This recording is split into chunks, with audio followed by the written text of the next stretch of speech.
What's up guys, welcome to Monchkinz Gaming, where we take your gaming to the next level. This is Monchkinz logging in to bring you another Exos Heroes video, and in today's video is going to be a core reverse first impressions for FC Lyugen. I think the L is silent, so I'll just say Lyungen. So as always, we're gonna do this how I usually do my first impression videos, which is we're gonna go through the entire kit for the character and what they've changed, and then we can go talk about PvP, offensive and defensive as well, and then we can talk about PvE. Then afterwards, I'll give you my final thoughts on the characters, on whether they are, or I mean, he or she is, or it is worth your zest. So let's take a look at the changes that Lyungen is going to be getting. So she still has thrust 2. Remember, she is a she on this version. So upon taking damage, she will deal 30% to and inflict stun on the attacker for 5 turns. When the skill hits, they will gain 1 mana if the health of the target is 80% or more. And then she's got the Dragon Blessing, which increases the damage dealt to dragons with the Dragon Scale of Order activated at 250% and has an overtime effect, decreases the Enhanced Dragon Fang effect used by the Machine Element Dragon of Order by 20%. She's still got the Barrier of Will, which will trigger when 70% or more of her own maximum HP is taken at once. This can't be removed. It will basically reduce all the damage she is going to be receiving, including current damage, by 50% for 2 turns. And then afterwards, it will increase all damage received after 2 turns by 30% for the next 3 turns. So kind of like a really glass cannony move or passive skill there. And then finally, this is the changes that she's going to be getting, called Hardened Baguette. Once per round at the start of her own turn, she will deal 30% damage to one enemy who has more health than herself, and then it will inflict them with a stun for 3 turns, and then she will gain 1 mana. So think of this as like a thrust, basically, at the start of her own turn. Instead of getting damage and then using it, basically when she starts her turn, basically she'll do damage and then stun that character. It is going to be random though, as far as I'm aware. It says damage to one enemy, so I guess you're going to be at the mercy of the AI here. I guess, yeah, because she's going to target one enemy that has more health than herself. So if there are multiple characters that have more health than herself, we have to figure out, is she going to target it with the most HP or with the less HP but still has higher HP than herself. So those are the things that we have to test to find out, and that's kind of difficult to do. I think it's very hard because it's not like you can check the maximum HP or the HP that's left over for your opponents, especially when there's a lot of damage happening in the screen. So I don't know how people are going to do that, but hopefully there is someone who is going to do that. Now, as far as her active skills, there's really no change. So her first active skill, Iron Will Punch, still requires 1 mana and will deal 120% damage to an enemy and will inflict them with shock for 3 turns. And her second ability or active skill is Sweet Barrage, which will require 4 mana and will deal 240% on the back row. Yeah. So let's talk about PvP. Even though PvP is non-existent at the moment, at least at the time of this recording. Hopefully they fix that tonight. But in terms of offensive PvP, I mean, I don't really see much use for Hardened Baguette, because it's a passive skill. You're going to be at the mercy, once again, like I said, from the AI. Whoever has the highest HP, who is she going to target first?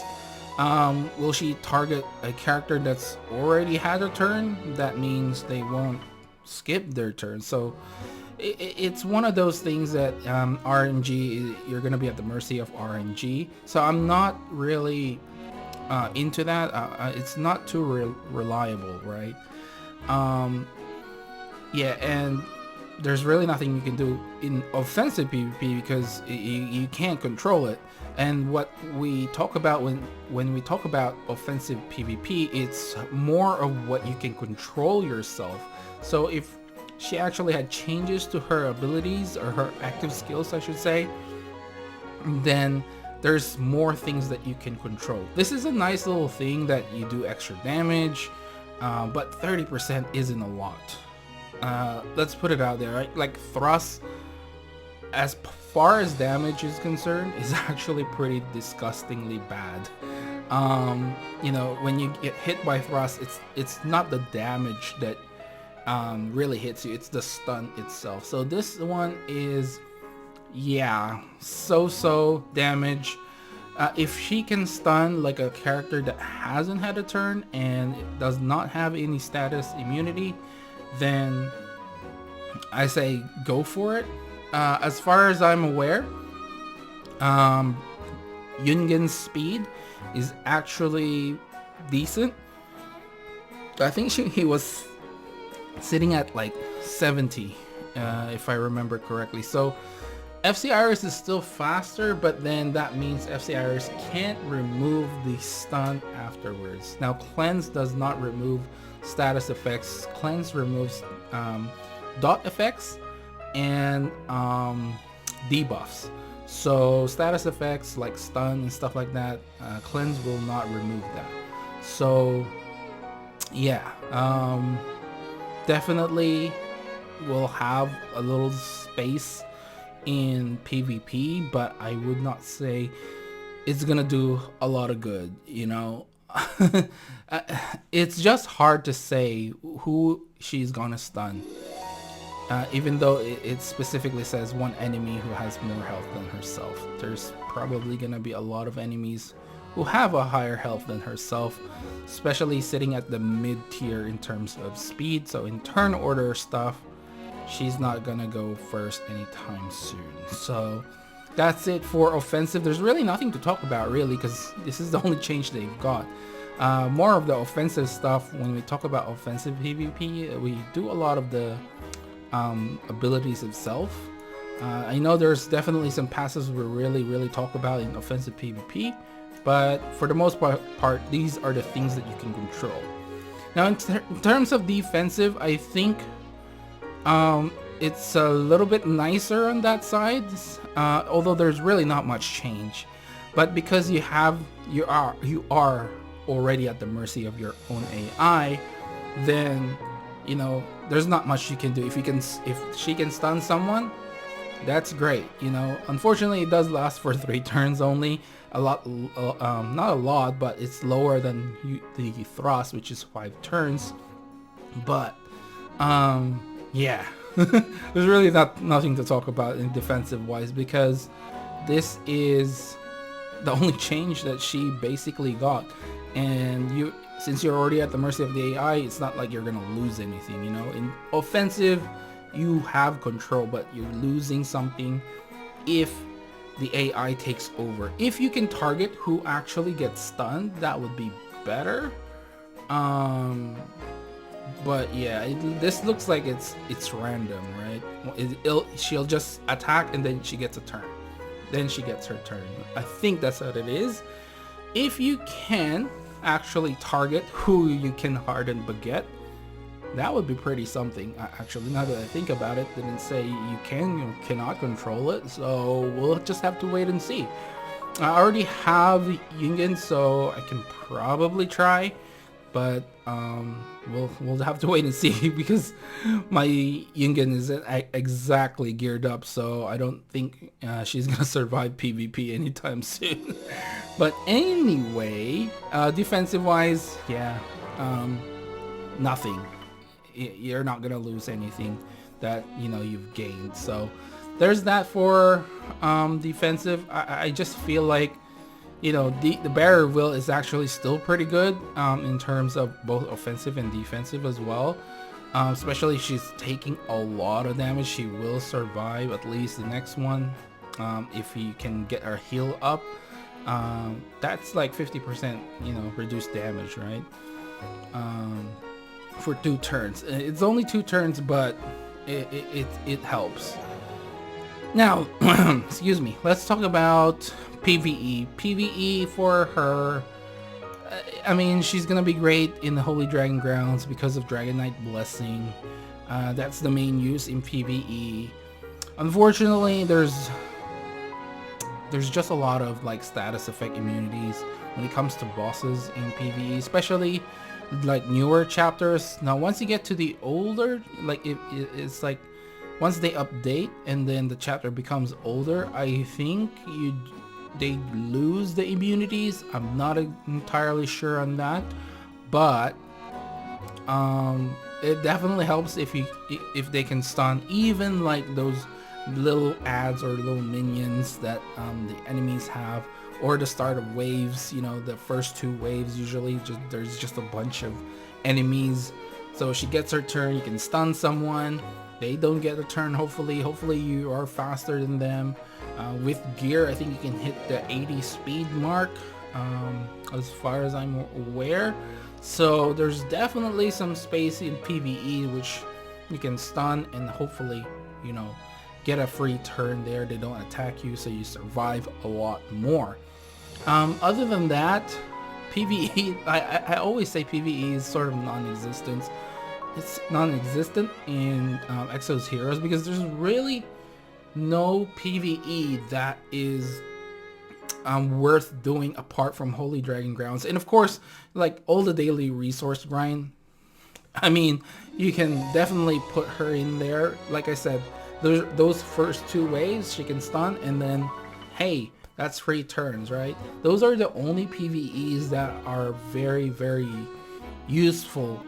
I suppose 99% of the time those are the only useful things, like daily resource grants in PvE most of the time, right? But there's just no bot. Like Infinity Core is, you just have to do it once per week and that's it, you know. And if you don't need the machine there's other machine characters that are very, very helpful, and much better than her, unfortunately. So I just gotta say, like, in PvE, once again, there's really nothing to talk about. There's obviously other better machine characters than her that you can use for your daily resource grind and build those machine characters up, and then eventually you can just, like, you know, do a quick battle and you're finished. So yeah, she'll definitely help, no doubt about that. Like her second ability can damage all the back row, so that's very helpful. And I wish it was an all enemy. If it was an all enemy, then she would be more helpful in that regard, since she can break multiple guardian stones, but unfortunately that's not the case. So yeah. And I guess the one other thing is the shock is definitely, that's still a stun. So if you can stun an enemy randomly, and then you can stun someone again, I guess that can work in PvP as well, right? I'm pretty sure. If you can stun 2 characters or 3 characters thanks to thrust, yeah, I think that's not a bad idea, but the damage is not there. Yeah, the 120% isn't exactly high. If it was like 200, maybe, but still, you can stun lock a couple of characters, right? If you check the turn order, you can stun. Yeah, that can work in PvP. Sorry, I know we're talking about PvE, but just thinking about it now, you can do multiple stuns, which can work in your favor when it comes to turn orders, right? So it's not a bad deal. But, well, do I see her changing the PvP landscape? not really. Well, not really. Yeah, not really. Shell does exist, and Shell does remove, as far as I remember. If we can check Shell out really quickly. I'm pretty sure she can remove status effects, and she even has status immunity. So yeah, and she should be about the same speed, because she's in the 70 mark if I remember correctly. We just did a video on her, but we can definitely just quickly check it out. So where's Shell? There she is. Let's see more. So 74, and Lyungen is actually 72. So she can definitely have a status immunity, and then, you know, and just for those people who are curious for Iris, so she's sitting at 76. So yeah, unfortunately she will have her turn first before Lyungen, so you can't remove all the stun that Lyungen does, but it's still, I would say he's not gonna, or she's not gonna change the PvP landscape anytime soon. I think just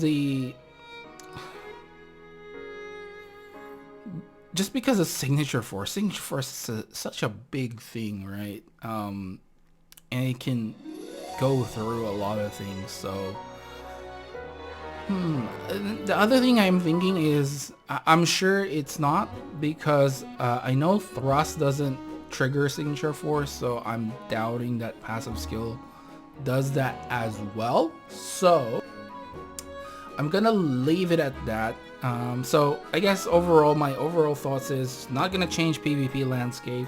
Okay in PvE, since with the Dragon's Blessing, a lot of stuns. There's definitely some potential here, but do I think she's worth your zest?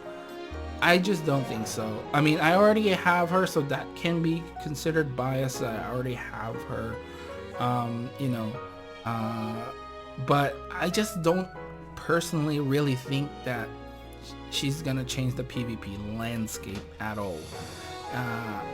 Yeah. And I think I'll end the video right here, guys. Please do remember to click like and subscribe if you haven't already, because it does help the channel, and I really do appreciate all the support that you guys give me. And we just hit a milestone when it comes to my Exos Heroes video. We got like 200 views, which is pretty amazing. Usually I don't even hit the 100 mark, and now we've reached 200. I'm really surprised. I'm really happy that you guys are supporting my Exos Heroes video as well. So with that in mind, make sure to follow me on Facebook and on Twitter at Monchkinz Gaming. Leave down in the comments below what you think of Lyungen. Do you think she's going to be worth the zest or not? Let me know down there. And yeah, this is Monchkinz logging off. Thank you very much for watching, and I will see you guys in the next level.